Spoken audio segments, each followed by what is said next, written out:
स्वागत है आपका अपने YouTube चैनल पर। वीडियो को लाइक कर चैनल को सब्सक्राइब करें। तो चलिए शुरू करते हैं। अध्याय 12 पृष्ठीय क्षेत्रफल और आयतन। भूमिका कक्षा 9 से आप कुछ ठोस आकृति जैसे घनाभ, शंख, बेलन और गोला से परिचित हो चुके हैं। आप यह भी पढ़ चुके हैं कि इन आकृतियों के पृष्ठीय क्षेत्रफल और आयतन किस प्रकार ज्ञात किए जाते हैं। आप दैनिक जीवन में हमें ऐसे अनेक ठोस देखने को मिलते हैं जो उपरोक्त दो या अधिक आधारभूत ठोसों में संयोजनों से बनते हैं।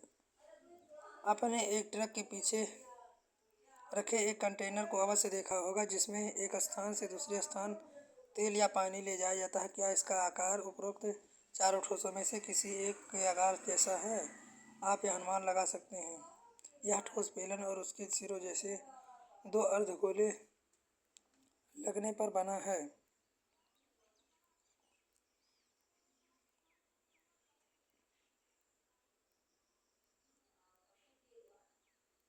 इस अध्याय में यह देखेंगे कि इस प्रकार के ठोसों के पृष्ठीय क्षेत्रफल और आयतन किस प्रकार ज्ञात किए जाते हैं। ठोसों के संयोजक का पृष्ठीय क्षेत्रफल। आइए उन कंटेनरों पर विचार करें जो हमें आकृति 12.2 में देखा।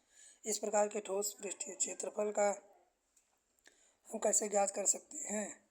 जब भी हमारे सम्मुख कोई नई समस्या आती है तो हम सर्वप्रथम यह देखने का प्रयत्न करते हैं कि यह इसमें ऐसी छोटी समस्याओं में तोड़ सकते हैं जिसे हम पहले हल कर चुके हैं।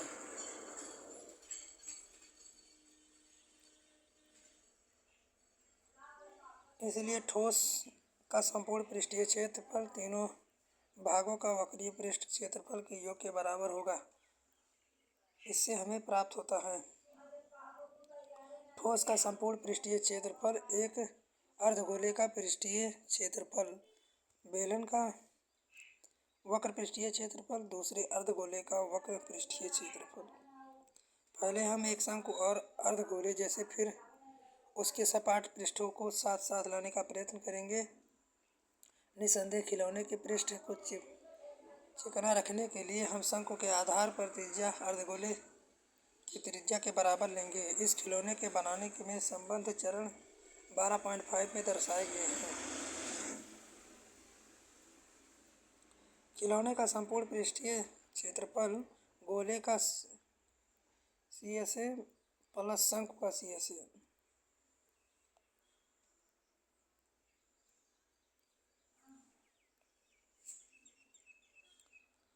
आप देख सकते हैं लट्टू का संपूर्ण पृष्ठीय क्षेत्रफल अर्धगोले और शंकु के संपूर्ण पृष्ठीय क्षेत्रफल योग के बराबर नहीं है।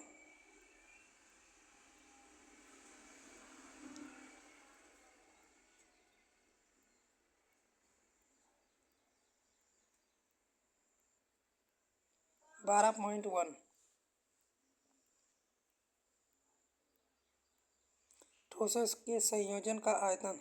पिछले अनुच्छेद में हमने यह चर्चा की है कि दो आधारभूत ठोसों में के संयोजन से बने ठोस के पृष्ठीय क्षेत्रफल किस प्रकार ज्ञात किए जाते हैं। अब हम देखेंगे कि किस प्रकार के ठोसों के आयतन किस प्रकार परिकलित किए जाते हैं। ध्यान दीजिए, पृष्ठीय क्षेत्रफल परिकलित करने में हमने दो घटकों के पृष्ठीय क्षेत्रफल को जोड़ा नहीं था क्योंकि उनको मिलाने वाली प्रक्रिया में पृष्ठीय क्षेत्रफल का कुछ भाग लुप्त हो जाता है, परंतु आयतन परिकलित करने की स्थिति में ऐसा नहीं होगा।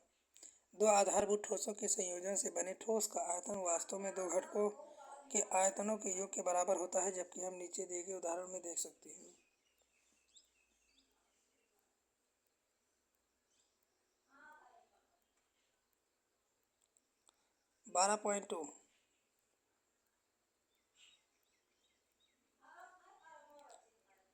सारांश। आधारभूत ठोसों घनाभ, बेलन, शंकु और गोले और अर्धगोले में से किन्हीं दो ठोसों के संयोजन से बने ठोसों के पृष्ठीय क्षेत्रफल निर्धारित करता है। ठोसों घनाभ, बेलन, शंकु, गोले और अर्धगोले में से किन्हीं दो ठोसों के संयोजन से बने ठोसों को आयतन ज्ञात करना है।